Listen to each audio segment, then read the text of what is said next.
आज की वीडियो में हम पंच प्रयागों के बारे में जानेंगे। तो कैसे हुआ इन 5 प्रयागों का निर्माण और किन किन नदियों के मिलने से बने ये पांचों प्रयाग, आइए समझते हैं। तो सबसे पहले संतोपत ग्लेशियर से विष्णु गंगा नदी निकलती है। जहाँ से ये नदियाँ निकलती हैं वहाँ पर पवित्र स्थान भी हैं, जैसे बद्रीनाथ। बद्रीनाथ से इस नदी का नाम अलकनंदा नदी हो जाता है। अलकनंदा नदी में माना ग्लेशियर से धौली गंगा नदी निकल कर आती है, और जहाँ पर धौली गंगा नदी और अलकनंदा नदी मिलती हैं वहाँ पर विष्णु प्रयाग का निर्माण होता है।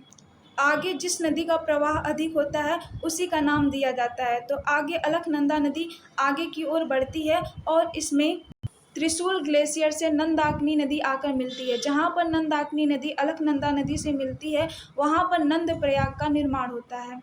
पुनः अलकनंदा नदी आगे की ओर बढ़ती है और इसमें पिंडार ग्लेशियर से पिंडार नदी या कर्ण नदी आकर मिलती है। जहाँ पर अलकनंदा नदी और पिंडार नदी मिलती है वहाँ पर कर्ण प्रयाग का निर्माण होता है।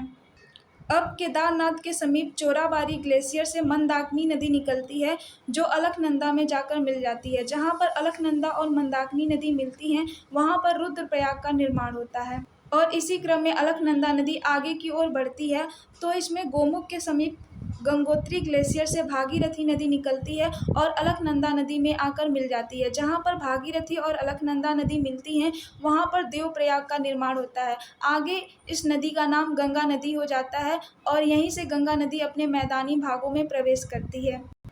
तो ये रहे पांचों प्रयाग: विष्णु प्रयाग, नंद प्रयाग, कर्ण प्रयाग, रुद्र प्रयाग और देव प्रयाग। इसको याद करने की ट्रिक भी है, जैसे ट्रिक बैंक रोड से हम पांचों प्रयागों को एकदम आसानी से याद कर सकते हैं। बी से विष्णु प्रयाग, एन से नंद प्रयाग, के से कर्ण प्रयाग और आर से रुद्र प्रयाग और डी से देव प्रयाग को याद कर सकते हैं। आई होप आप सभी लोग को वीडियो पसंद आया होगा। Thanks for watching.